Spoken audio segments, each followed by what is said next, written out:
Well, I'm here with Chet Pipkin, the CEO and founder of Belkin, who's come to Australia. I'm not sure exactly why you're in Australia. Perhaps you could just give us the brief rundown. Well, I'm actually here all the time. So I was just here on my most recent trip about a week and a half ago. So love it here, and it's a great market here. Well, you've got good company in Steve Wozniak, who wants to become an Australian and is now becoming an adjunct professor at UTS. So maybe we should talk to some universities and get them to talk to you too. I was reading about that in the newspaper this morning, and it sounded like he even wants to be a citizen here as well. Yeah, apparently so. I mean, I wonder if it's because he wants to copy, what Edward Suavren or something, I can't remember his name now, one of the co-founders of Facebook, wants to avoid all the US taxes, and he's gone to Singapore. But look, I've got no idea whether that's what Steve Wozniak wants to do. I think he just wants to live in Australia, and who can blame him? He probably just likes it here.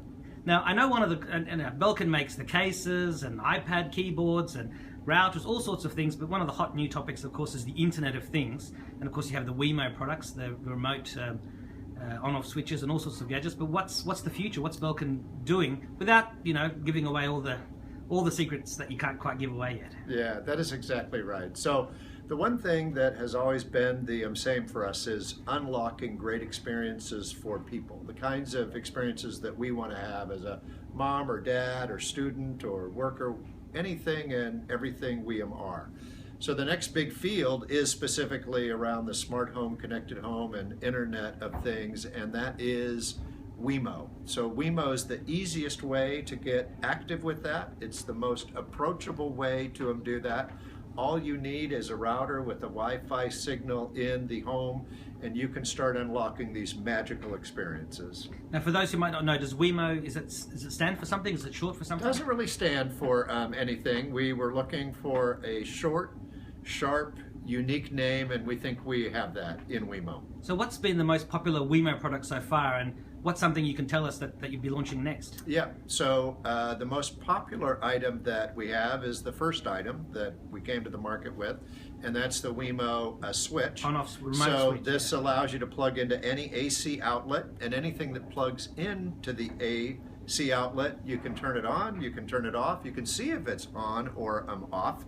You can set rules where if the sun is setting, turn it on. If the sun rises, turn it off. You can put it in to a mode that when you're away from home, it'll do things in a automatic way, and you can get all kinds of notifications.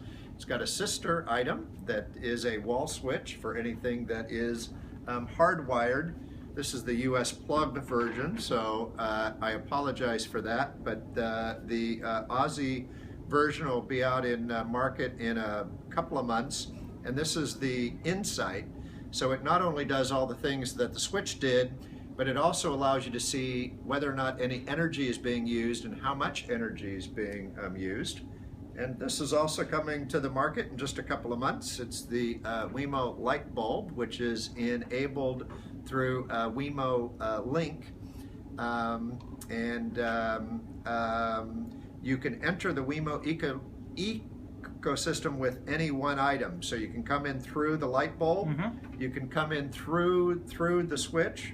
Also coming in the next couple of months is Wemo Maker. So it's got a couple of very straightforward terminal screws here on the back, and it'll do for any low voltage application what the original Wemo switch did. So you can hook it up to your sprinkler system and turn those on or off. You can set up a rule where if it's raining, you can have it turn off, and you can also hook up any sensor to it, motion, sunlight. So it's taking all of these experiences that we would like to have and able to bring them to reality right here, right now. Now, of course, everyone thinks of the hackers and how hackable things are. How hackable is this in terms of what protections are there, and how's someone else's Wemo app going to be prevented from linking to the neighbors, even though clearly you have to put in codes and all the rest, but what are you doing to secure it? Yeah, so it's a really good question, and it's critical that all of us as brands and just all of us as people have the highest degree of sensitivity to privacy and security. Yeah. And so it's the thing we think about first, it would be extremely difficult to do anything where you didn't get on your own network. So I don't think that there's a lot of concern there, and we have teams hard at work day in and day out to do the most reasonable things we can to help to ensure that it won't get hacked.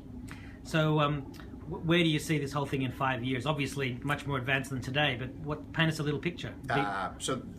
So the way we think about it is anything in our life can be Wemoed. And the question that we ask ourselves and encourage other people to ask is, how do I Wemo that? So I don't want to come home to a dark house. Can I Wemo that? I'd like to be able to know when my kid gets home from school. Can I Wemo that? I'm coming from work to I'm home a little bit late. I need to slow my dinner down. Can I Wemo that? Yeah. And all of these things can be Wemoed, and much, much more. The items we have thought about, and frankly, a lot of things that we haven't thought about. All right, well, thank you very much, Chet. I hope life is on remote control for us all very soon. Thank you. Thank you. Really, really good to see you. Thank you.